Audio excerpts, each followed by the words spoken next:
We're getting ready for our 3-month winter trip.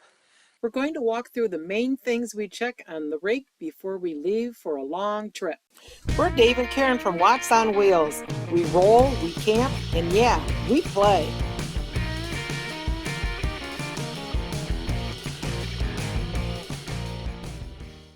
One of the main things to do first is you ask Karen, where are we going? We are going to Florida, and we have 17 stops. 3 months. 3 months and 1 week, actually. All over the place, up and down, back and forth, one side down the other, and Keys. You have to be ready for 3 months. Show us what you're doing. Take a lot of Xanax. Well, first thing first, check out some of the components to the RV. One, the Aqua-Hot system. We have the 450D. This little tank right here was a little low on antifreeze. I went and bought some antifreeze. Now, I know these come in different colors. How'd you know what to put in? Because I know you're not supposed to mix them. I checked it out with Aqua-Hot on their website. And the other one was that color. It looks green, but it's actually yellow. Where's the line to fill it? Fill it up to, when it's cold, it's right here. And then when it's hot, it's right here. Is it cold or hot right now? It is running, so it's not extremely hot. I mean, it levels right there in the middle.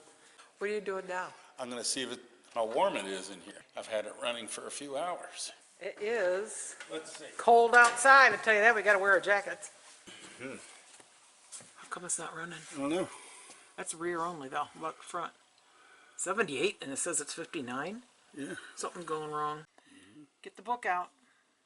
It says the electric element provides heat when the moderate temperature exists, 50 degrees Fahrenheit or higher.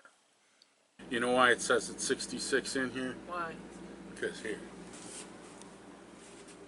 That's where the sensor is. Open up the slide and let you hear. Yeah. After we went back and actually read the manual, we realized why the Aqua-Hot on electric alone wasn't keeping up. The temperature in the toy box had dropped below 50 degrees, and at that point, the electric element just doesn't have enough muscle by itself.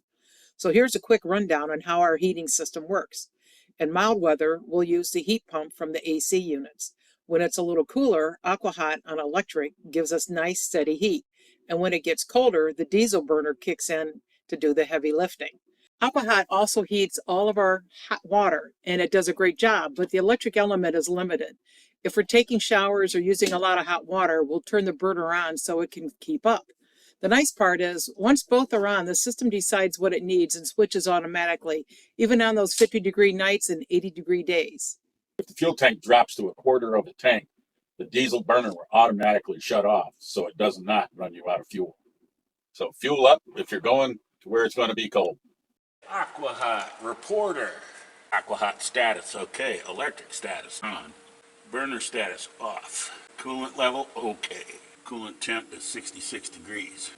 We go next. Let's hit faults. No faults. So what else did you have to do to get ready? Ran the generator, checked the oil in the generator. Went around, checked all the tires. Have the pressure on them? Can't you just do that from the dashboard? I could, but Double checking? yeah. Checked the oil and all that in max. Checked all the connections on the tote. Replaced the air fittings on the tote right there. And over there where the air lines connect. Got the blue boy on here. Checked the pressure in the tires. Good thing they were flat. I just looked at the batteries and all that. They're all good. All I have to do now is just grease up the slides. What do you use for that? 3-in-1 silicone slide lube. You do that on both the Schwintech and the hydraulic?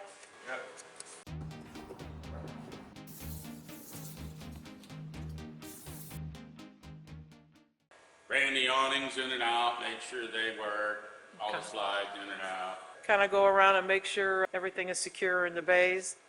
We'll make sure all the lights work and all that before we take off. Yeah. Then you got to pack up all your tools. Got to have tools with you. Yeah, we're gonna have to thin this out. Yeah. So now we've showed you some of the things that we do with the video. Now we're going to talk about all the things that you do. Off video. Yeah, that we didn't do on the video. So, why don't you start with the chassis and the tow vehicle? Or like if you're towing a fifth wheel, make sure your hitch and tow and safety lanyards and all that stuff are in good shape, working order. Your breakaways. Inspect your belts, your hoses, all your connections inside under the hood. You have the drivetrain fluid levels, Oh yeah, it's always good to look at. coolant transmission, Coolant, transmission, rear ends. even the DEF. Yeah. Yep. Even your brake fluid. If you have air brakes and all that, make sure that your air brakes are up to snuff. I mean, as far as in adjustment, and also your air compressor's working good. No leaks. And you gotta make sure that the cameras and the mirrors and everything are working properly and aligned properly. Oh yeah, well, you wanna check out your water system, maybe flush and sanitize your tanks and all your water lines. Also check the water pump for proper pressure. What about the gray and black tanks? Well, the gray and black tanks, you want to make sure that your gauges are reading right on those, and check them out for leaks. Yeah, you might want to inspect all your hoses for good connections, no leaks. That even boils down to the stinky slinky. There's nothing worse than getting out there in the first time and find out you got a rip in your stinky slinky. You saw in the video us checking out the Aqua-Hot, make sure that thing's working, but you also want to check out your heat pumps, your AC, anything, to do with heating or cooling your RV. And you wanna make sure your filters are clean. Hey, you're getting a little close there, buddy. As I was starting to say. Make sure the filters are clean and replace them if they need to be. Okay, you want to check your smoke detectors, your CO2 Yeah. CO2 detectors, and make sure you got fresh batteries, make sure they're working, things And like that. the fire extinguishers too. Maybe shake them up, make sure that they're charged, Yeah. that they're easily accessible. Oh, You and know. another safety thing is make sure your first aid kit is ready to rock and roll. Make sure your escape windows are operable. Ooh, yeah. Open them, close them. Yeah, okay. Well, check all your windows and make sure they're all functioning properly. Yeah, our coach itself doesn't use propane, but if you have it, make sure you check it all out. Make sure all your connections are tight and the tanks are in date.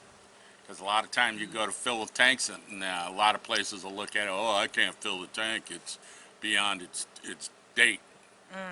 And then you're stuck recertifying the tank or what have you. Make sure that any appliances that you have, that they ignite like they're supposed to, if you have propane appliances. And make sure that the safety shutoffs on them work.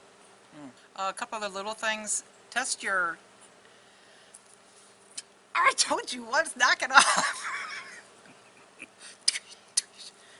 Okay. Can't blame a bull for trying. Yeah. Now you got me flabbergasted. Check your entry steps. Make sure that they're working properly if they're the kind that go in and out. Make sure all your locks are working as well. And also, it just dawned on me that your TPMS or tire pressure monitoring systems, a lot of them are valve mounted. You screw them on the valves, and there's a little battery in there. So those type, at least once a year, change the battery on them. Back to some of the other things that appliances and such was the refrigerator. If you have shore power, make sure you plug it in ahead of time and that it's going to be working, your freezer's working properly. Yes, it's always Yeah, good to have that. Being that usually everybody has a microwave or convection oven on their RV, you might want to make sure that's working as well. And check your sink drains. Yeah, They could leak. Just plug the coach in and make sure your transfer switch works. Because a lot of times when it's sitting there idle for a month or two at a time and it's not plugged in, the transfer switch gets stuck, and you go to plug it in at the campsite and nothing's happening. What about some other electronics? Oh yeah, like all your antennas, make sure they work. Your TV system? I got my Hollywoods on. Oh, yeah. Yeah. Your entertainment system, you want that to work. You want that to work. This is my entertainment system right here. So what about tools, Dave? Put a little tool kit together. I mean, wrenches with American Standard and metric. Some socket wrenches, an inflation device, tire pressure gauge. Yeah. Right? And you have air on the RV to be able to blow up tires, don't you? Yeah, ours does, but a lot of them don't. So Yeah. you got to bring a compressor with you, Yeah. or something similar too. And you probably want to bring extra fuses, bulbs. A little bit of wiring, zip ties, Yep. duct tape, electrical tape. If you plan on using a Blue Boy, you might want to, inspect that out, make sure the gate valves work, that you have the proper tubes to fill it and empty it, and that the wheels are in good shape, and you have a weight to tow it. And another, just a little one, is check your windshield wipers. The biggest trick to the whole thing, really, is to get your other half to move and start putting everything back in the coach that's supposed to be there, set it all up, food, clothing, bathroom stuff. And that's not just those items. I'm gonna die in my sleep tonight. There are some other items to consider too, is like double check your maps and your GPS plan. We have an itinerary that we use to know where we're going, when we're going, what the time to get in and out. Just have all that stuff readily available. And for me, I have to secure all the items inside the cabinets.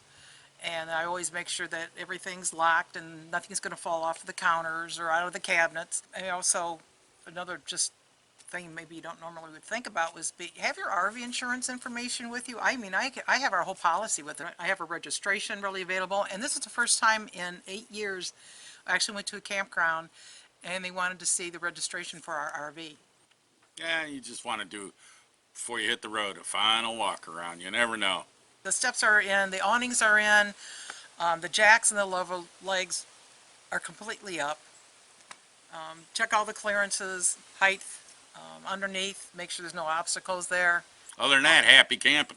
However, if you wish you had this list, I've got a link below where you can print this list out yourself. And you can, if you need to adjust it accordingly to whatever you're camping in, you can obviously make some changes to it. What are you doing?